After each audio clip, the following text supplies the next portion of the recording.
Contrairement à ce qu'on croit, la domination occidentale sur l'Afrique n'est pas seulement que militaire et économique, elle est surtout intellectuelle.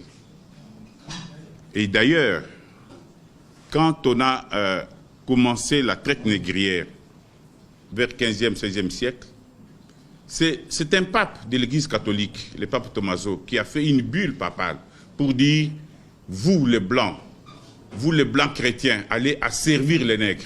C'est écrit, allez asservir les nègres de façon pérenne. Les nègres restent un esclave, il doit les rester. Et un siècle plus tard, c'est le roi français, Louis XIV, qui va édicter ce qu'on appelle le Code noir, c'est-à-dire le document de la mise en œuvre, n'est-ce pas, de la traite et de la colonisation. Et dans ces documents-là, il dit l'homme noir est un meuble, c'est-à-dire interchangeable, convoyable à souhait.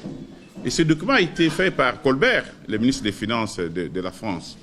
Donc, ce sont des élites françaises, des élites occidentales qui ont fait ce travail-là. Et quand nous en citons, comme je viens de le dire, c'est Voltaire.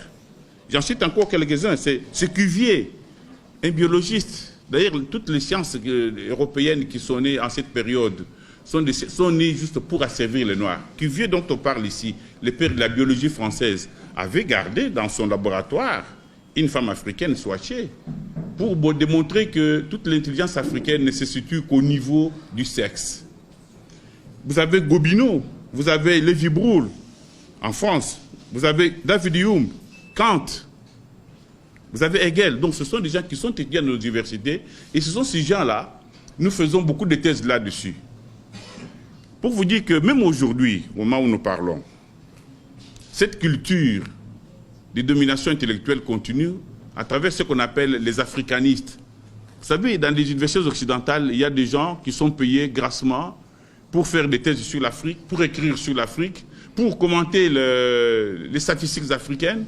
On les appelle les africanistes. Ils écrivent l'histoire africaine à notre lieu et place. Et chaque fois que nous voulons discuter avec eux, ils viennent ici, nous imposent des programmes dans nos universités. Ce faisant, nous perdons la main sur la transmission des connaissances sur nos propres enfants. L'Occident a mis en place des structures, des universitaires qui ne fonctionnent que pour dire du mal des Africains, pour écrire l'histoire pour nous dérouter. On les appelle les africanistes. Ils sont nombreux. Vous savez, quand en 1950, Cheikh Anta veut faire sa thèse à la Sorbonne, mais ce sont les balanguiers ici. Balanguiers que vous lisez tous ici, l'Afrique, tout ça. Ce sont des balanguiers qui sont opposés à la défense de cette thèse. Balanguier était n'est-ce pas, dans les jurys. Ils ont dit, vous voulez, parce que la thèse était intitulée « Qu'étaient les Égyptiens prédynastiques ». Ce sont des balanguiers ici, que vous lisez tous ici, qui ont dit, non, on ne peut pas présenter une telle thèse. Qu'est-ce qu'il va nous dire?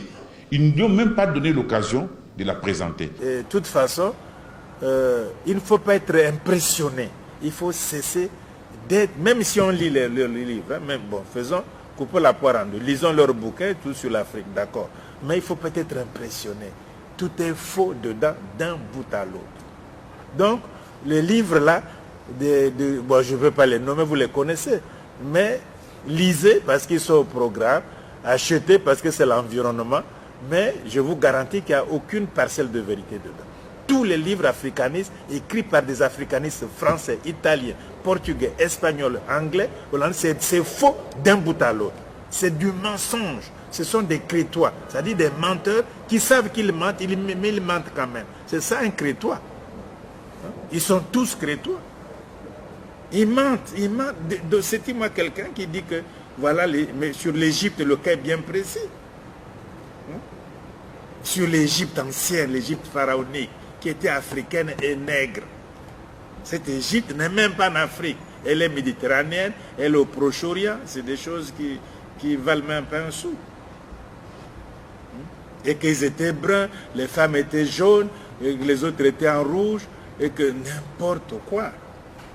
Même quand l'ADN dit ceci, même quand la biologie moléculaire dit ceci, même quand les témoignages anciens disent ceci. Et voilà. Mais c'est faux, mais c'est la falsification de l'histoire. Moi, je ne sais pas pourquoi on lirait leurs bouquins. tout cela, sans jeu de mots, s'est fait avec la bénédiction des religions. Il fallait les convertir. Jusqu'à la Bible. Absolument. Jusqu'à la Bible. Et plus tard, il s'est agi d'aller convertir les sauvages.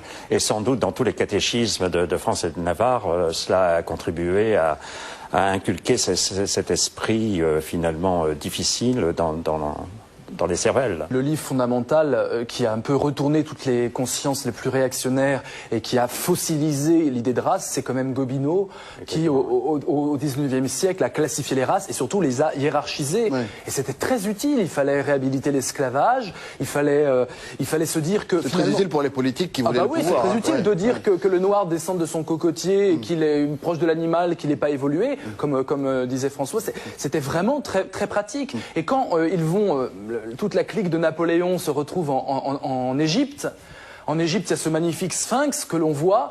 Et puis il y a Volney, qui est un grand intellectuel de l'époque, qui regarde le sphinx et qui se dit... C'est pas une tête d'arabe, ça, le sphinx. Les pommettes hautes, la bouche épatée comme ça. Enfin, il y a quelque chose de négroïde dans le sphinx. Et évidemment, tout ça, ça a été étouffé. C'est dans ses écrits. Hein, Volney dit, le sphinx est noir. Enfin, le sphinx est plus proche du noir que de l'arabe. C'est ce qui est logique, puisque les arabes sont venus largement après la fin de l'Empire égyptien. Oui, mais il y a quand même une précision, parce qu'en Égypte, du nord au sud, vous avez au sud des Noirs et au nord. Bien sûr, mais vraisemblablement, c'est de par la Tanzanie que c'est parti, puisqu'ils ont simplement suivi le Nil, mais les premières dynasties, 5e dynastie, les grandes constructions géantes, ce qui fascinait Napoléon à l'époque, il se trouve que c'était peut-être des gens, mais en tout cas noirs de peau, et à l'époque, le noir de peau posait problème. C'est tellement tabou ce que je vous dis là, c'est tellement hallucinant de se dire que peut-être que la civilisation, le début de la civilisation égyptienne pharaonique, ce qui nous émerveille tant, a été bâti par des hommes qui avaient un taux de mélanine assez élevé, qu'il y a même une science qui s'est constituée, qu'on appelle les africanistes, qui existe encore aujourd'hui. Quand vous allez au Louvre, vous avez affaire à des africanistes. C'est quoi les africanistes? Ce sont des blancs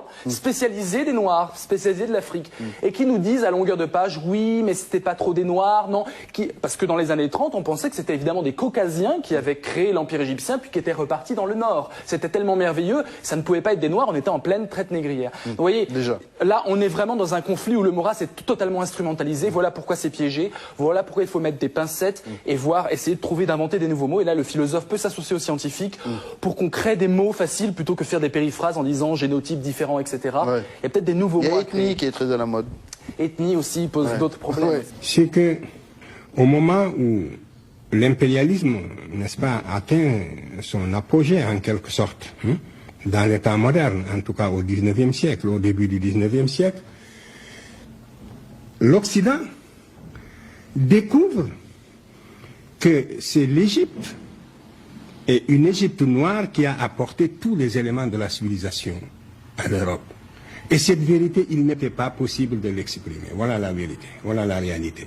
C'est que l'Occident, qui se croyait chargé d'une mission civilisatrice en direction de l'Afrique, découvre, en fouillant dans le passé, que c'est précisément cette Afrique noire, aujourd'hui son esclave, cette Afrique noire apparemment en régression, c'est bel et bien cette Afrique noire qui lui a donné tous les éléments de la civilisation, aussi extraordinaire que cela puisse paraître. Et cette vérité, tous les savants n'étaient pas également disposés à l'exprimer sans nuance.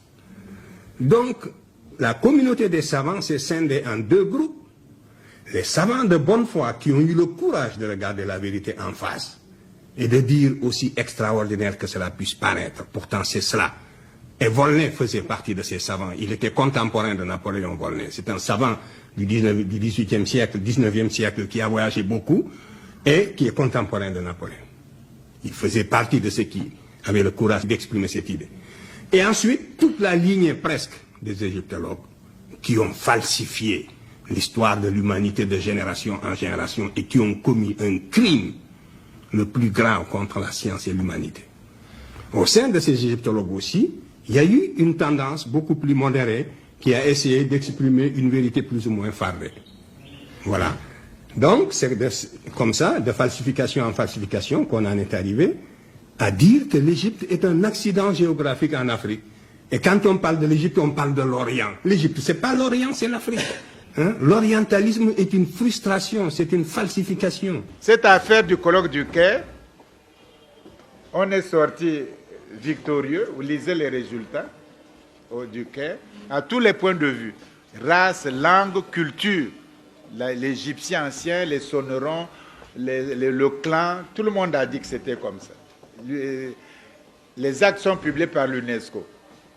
Mais, comme ils veulent toujours croire qu'ils ont toujours raison, ils ont écrit un livre avec les Fauvel, là, les Vernus, les Africains, je ne sais pas quoi, de l'Égypte aux Amériques, un truc comme ça, là, chez Cartala. Pour canarder chez Kandia Diop, peut me canarder. Et ils étaient 19 dans leur livre, là. Ils ont vraiment injurié les gens, quoi, qu'on ne vaut rien, que ça ne vaut rien, etc., etc. Et rien, quoi. On fait de les devinettes, qu'il faut la vraie science. Bon. Comme c'est la polémique, j'ai polémiqué pour les autres, là. Mais surtout il y avait 2 égyptologues. Là, je n'ai pas polémiqué. Lui, je l'ai analysé presque point par point ce qu'il raconte. Le résultat que j'ai écrit que lui, il est un menteur scientifique, un menteur. Parce que ce qu'il raconte, nulle part, s'il est capable, il n'a qu'à me donner le texte égyptien qui dit ce qu'il dit. Il a fabriqué ça, et c'est mal fabriqué même. Il n'a qu'à produire, il n'y a pas de texte, il ment. Moi, ce que je dis là, sur ça, ce mot égyptien, voici le texte. Il n'a qu'à aller à Luxor, in situ, à Luxor, à l'entrée, à droite. Il y a un colosse assis de Ramsès. Au dos de ce colosse, il y a un texte hiéroglyphique laissé par les Égyptiens eux-mêmes. Il n'a qu'à lire ce texte, c'est ce texte qui est ma référence. Et voilà, c'est ce texte que je traduis, que j'emploie, le mot que j'emploie. Lui, quel est son texte? Il ment, c'est un menteur. Alors, comment un conservateur du Louvre, un égyptologue conservateur du Louvre, il peut mentir? Donc ce gars, non seulement il a une mauvaise foi, mais c'est un gros menteur en plus. Alors, et puis ce qu'il dit, ça n'a ni queue ni tête. Je l'ai ramassé, ils disent oui, Obenga, il est toujours d'une violence raciste. Il est très raciste. Bon, quand l'égyptologue, là, lui, il était superbe. Moi, je ne fais pas comme les autres. Les autres, ça dit chacun moi, quoi, font, ils jouent, etc. Il a fait comme une récréation, quoi. Je lui ai dit que même un garçon qui a 3 mois ou 3 jours de linguistique ne peut pas faire ce qu'il fait. Il a appris ça où? Alors moi, parce que je le connais. On était étudiants ensemble. Je le connais, c'est un type orgueilleux. Je dis, je vais le ramasser parce que bon, lui après il a dit, voilà, Obenga me ramasse comme s'il ne me connaissait pas. Tu vois? Et sa femme lui a dit, mais ce n'est plus les singes dans la forêt. On n'est plus des singes dans la forêt. Il dit, il faut les respecter. Ce n'est plus des singes. Hein? On les prenait pour des... Ils sont plus singes dans la forêt. Ils sont à Paris, au bord de la Seine. C'est pas au bord du Congo.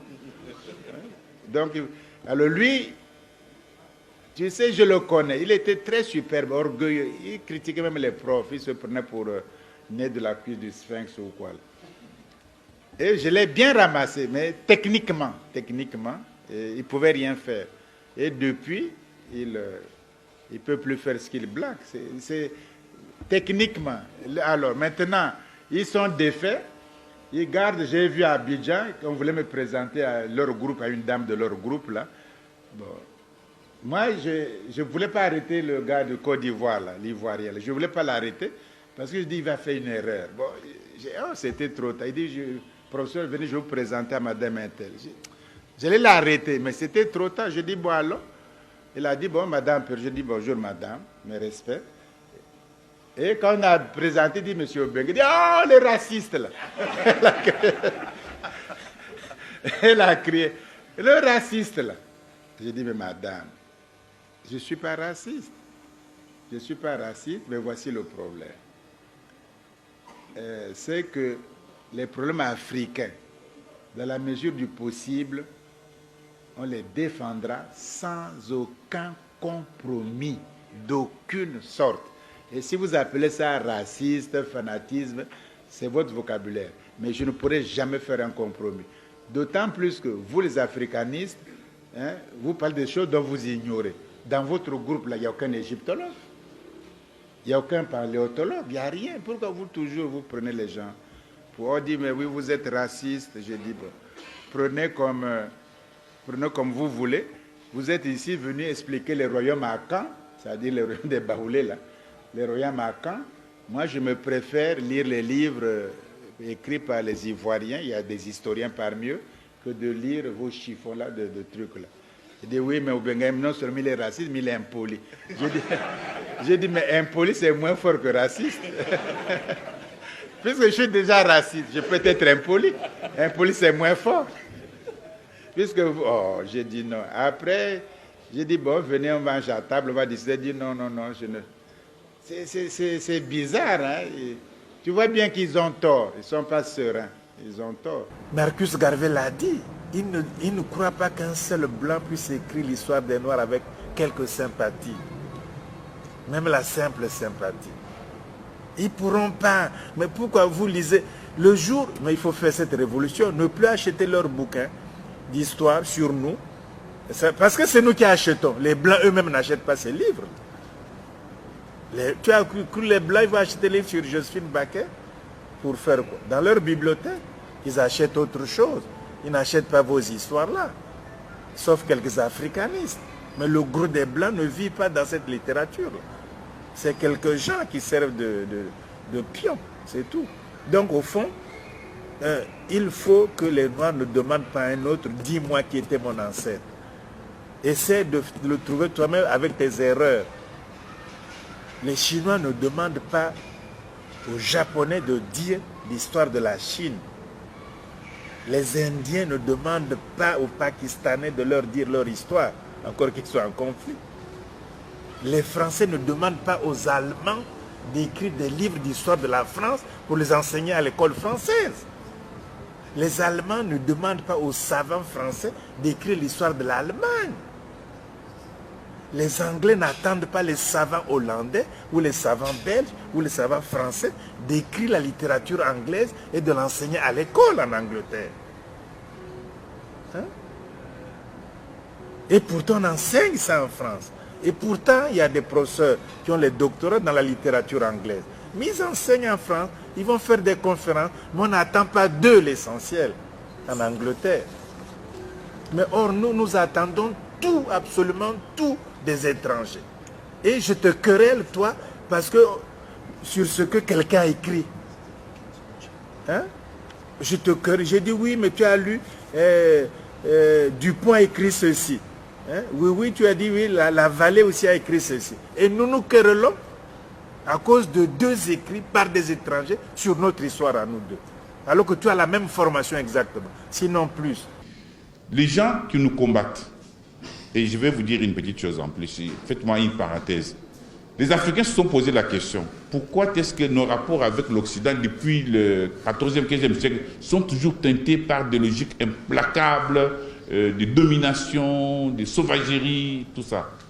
La réponse a été donnée par un psychanalyste, c'est Franck Fanon, en 1959, à la conférence des écrivains noirs à Rome. Il dit: la culture occidentale est fondamentalement raciste. Totalement et fondamentalement raciste. Vous-même qui voyagez en Europe, là, vous n'y trouverez pas des anciennes tribus donc, que nous avons apprises en histoire, les Wisigoths et tout ça. Chez eux, c'est une culture génocidaire. Ceux qui arrivent éliminent tout simplement les autres. Donc, nous ne devons pas l'oublier. Et quand on a posé la question à Cheikh Anta, on dit, mais alors pourquoi est-ce que la culture occidentale est-elle fondamentalement raciste? Il dit, mais l'Occident, l'homme blanc est né dans un berceau humain de frustration, de privation. Très tôt, il a appris à se battre pour manger, se nourrir, se battre. Vous savez, quand l'homme blanc apparaît dans la période vomérienne, il n'y a rien en Europe qu'il n'y a que du froid. C'est une période qui a duré plus ou moins 7000 ans. Donc, ça façonnait un homme fruste qui ne pense qu'à faire la guerre, qui a appris, regardez dans leurs mœurs. Chez eux, la femme ne compte pas. Quand je vois des problèmes ici, la femme ne compte pas en Occident. Les mots féminicides n'existent pas parce que la femme est tuée par son mari comme il voulait. Donc, nous avons une culture totalement différente. Ils sont racistes. Ils ont créé un instrument pour tout ça. C'est le capitalisme dont on parle ici. Comme me montrait mon grand frère un livre, le capitalisme, pulsion de la mort. Pour eux, il faut toujours avoir pour ne pas manquer. Ils ont connu l'expérience des manques, l'expérience avec la guerre de 100 ans. Ils sont ce qu'ils sont là. C'est à nous maintenant de prendre des dispositions pour dire que ces gens-là, ça suffit. Et pour que ça puisse aller, il nous manque ce qu'on appelle la conscience historique. Nous avons connu trop de perturbations, nous ne connaissons pas notre histoire. C'est l'histoire ici qui donne aux hommes l'éclairage sur l'avenir. C'est la conscience historique qui est la colonne vertébrale de la conscience politique autonome. C'est-à-dire quoi? C'est-à-dire que quand un peuple connaît son histoire, connaît ses réalisations, connaît le cheminement et sa participation dans l'évolution de l'histoire du monde, ces peuples acquièrent la fierté de soi, ces peuples bénéficient, n'est-ce pas, d'un effet moral de dire, voilà, nous avons été dans l'histoire des gens et nous serons encore dans l'histoire des gens. C'est de ce moment-là qu'il y a, de cette conscience historique découle une identité collective, c'est-à-dire un ensemble de valeurs qui réunit un peuple autour de son entité vitale. Et cette identité historique, cette identité collective s'exprime par l'autonomie. Donc je me répète, nous les Congolais, nous avons perdu notre autonomie politique comme conscience parce que nous avons perdu notre histoire. En fait, le problème, c'est de se demander qui êtes-vous pour que vous sachiez qu'est-ce que vous pouvez faire. Donc, il y a là un problème réel qui est celui de la conscience historique. Ce qu'on appelle conscience historique d'un peuple, un peuple qui a la conscience de l'histoire, c'est-à-dire j'ai conscience de mon passé, j'ai conscience du présent, j'ai conscience de l'avenir. C'est ça qu'on appelle la conscience historique dans la condition humaine. Et aujourd'hui, vous parlez bien de la mémoire d'un continent, des choses de ce genre-là.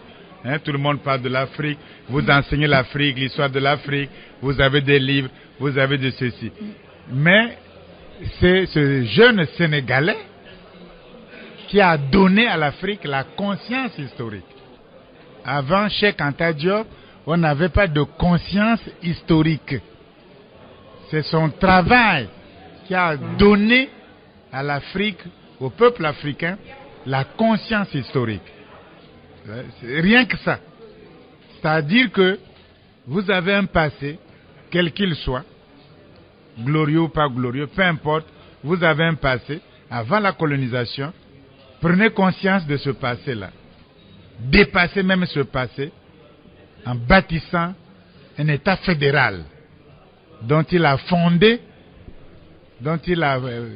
les bases industrielles, techniques et économiques.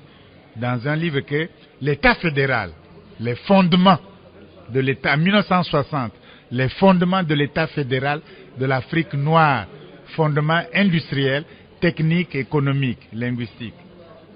Voilà. Donc, de l'Antiquité pharaonique, de l'Égypte antique, nègre, jusqu'à nos jours, jusqu'à l'État fédéral africain. Voilà cette conscience.